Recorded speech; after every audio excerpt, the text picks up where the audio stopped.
Be ready. 5 seconds.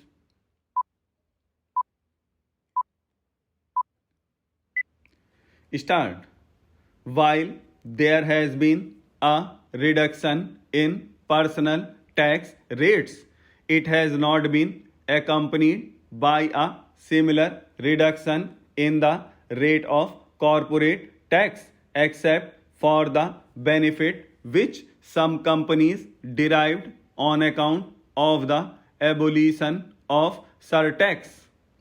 There was promise of a downward review of the tax rates at a future date, only to be followed by a surcharge at 5%, which was later raised to 8%.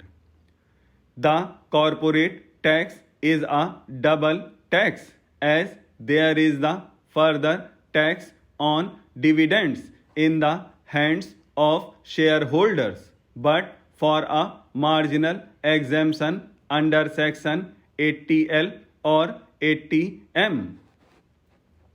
One of the welcome developments in the economy has been the larger share of saving directed towards the stock exchange, where there is greater activity. This trend needs to be encouraged if the rate of savings and investment has to be maintained and even increased at the rate of consumption kept down. Corporate investment needs to be made more attractive. At present, doing business in corporate form is not a sound tax policy in view of the discriminatory treatment meted out to the corporate sector.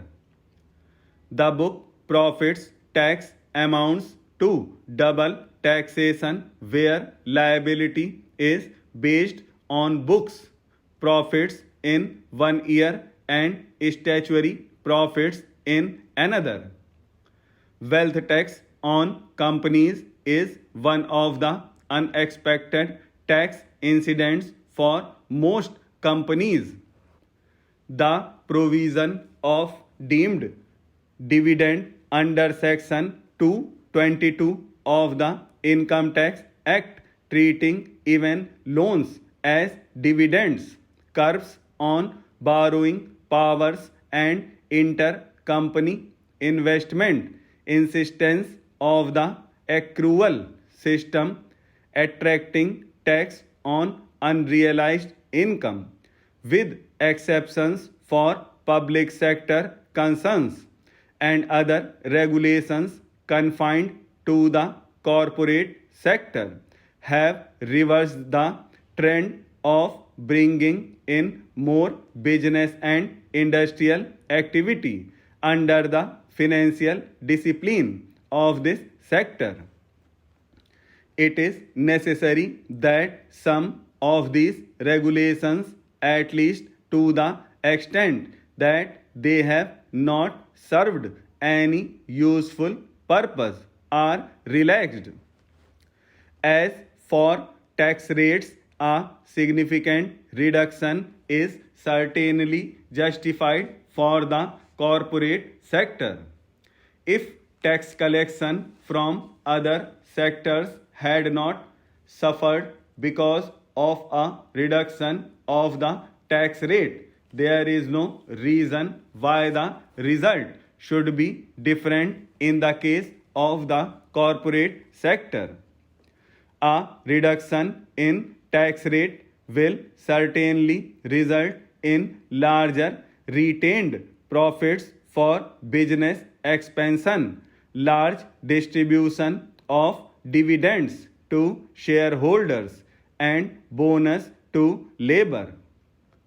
There is bound to be corresponding tax collection on such dividends, salaries, and income generated by increased activity, so that the tax lost from the companies is bound to be substantially collected. back in different forms. The short-term objective of balancing the budget or raising resources should not come in the way of a stable and rational long-term fiscal policy. Since the purpose of book profits tax is to collect tax where there is distribution of dividend, this will be better served if distributed profits are made the sole tax base and not retained profits, at least in the case of public companies, in as much as there are adequate company law provisions to prevent diversion of funds for private benefit.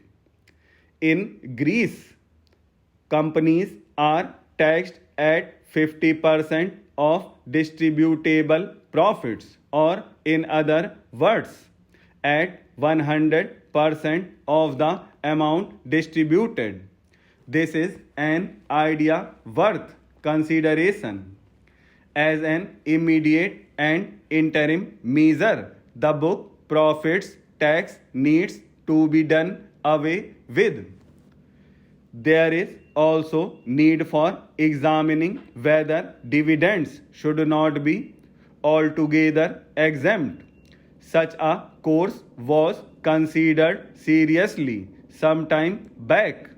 Tax on registered firm is another instance of double taxation. This has also the effect of diverting business to individuals, families, association of persons and private trusts. There is absolutely no justification for this double taxation, both firm and partners on the same income. The rates are steep. The first exemption slab is small, and this tax makes no distinction between firms with large and small number of partners, with the result that a broad-based partnership with a large number of partners suffers a higher incidence of personal tax. One of the conspicuous departures from taxation of real income after the announcement of the long-term fiscal policy was the tax collection at source under Section 44AC. The sale prompted by the realization that there were unaccounted and benami transactions in the sale of scrap and waste and in the liquor and timber trades. The law intended to tax the purchase turnover of such businesses rather than the profits. But at the bill stage itself, the tax on scrap and waste was given up. The tax on arrack was practically dropped when an amendment was brought to the section to say that this would not apply where the sale price was regulated by the state.